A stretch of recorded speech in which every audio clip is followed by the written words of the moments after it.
thoughts on practice or practices today? Tonight was a bit of a pivotal night. We transitioned from SFU training camp to prep for Humboldt. So as taxed, beat up and sore and tired as guys are, we now have added a very heavy mental component to the game. And things went from serious to extremely serious. League game, opening on the road, one of the toughest places in the GNAC to play. So today was the first exposure to that, and practice stunk at times. There were some good things that happened, but long story short, there were some things that were a bit of a letdown. And how much installation has occurred so far for Humboldt?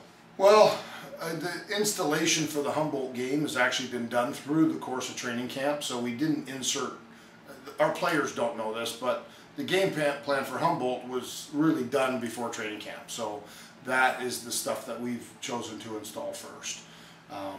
But it was installing Humboldt systems and what personnel we know about them that we were now adjusting our system to handle that. And how's the coaching staff formed? I know earlier you mentioned that great staff, but thrown together at the last minute, and you needed to see how they gel. Yeah, it wasn't thrown together at the last minute, but it's a totally new staff.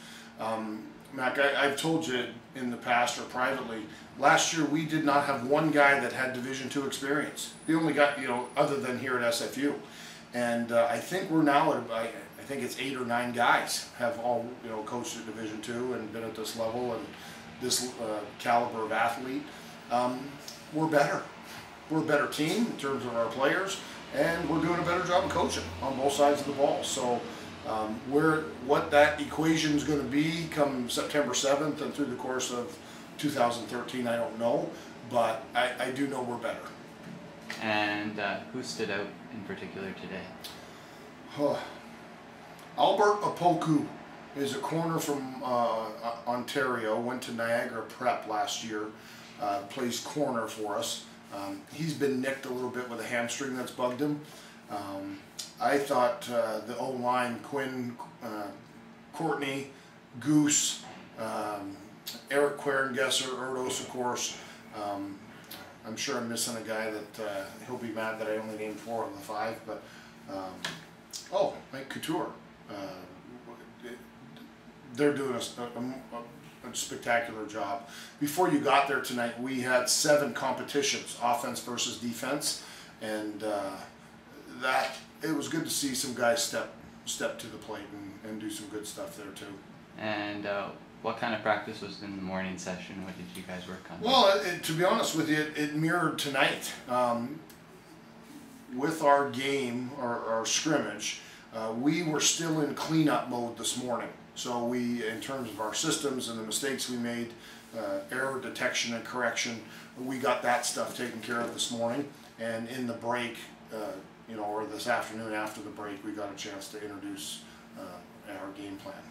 And then you've mentioned the scrimmage. You've had a chance to look back at the tape now. Anything in particular stand out? We're better. That really leaps off the film.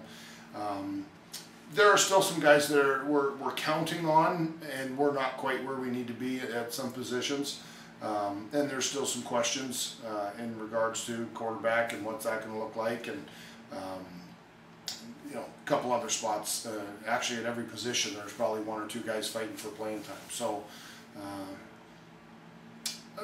again, the scrimmage was what it was. It was a benchmark and kind of an evaluation tool, and following that, we've now posted a depth chart, not who's our starter come the 7th, but just I think it was important for us to share with the team, hey, based on where we're at now, this is where we see you.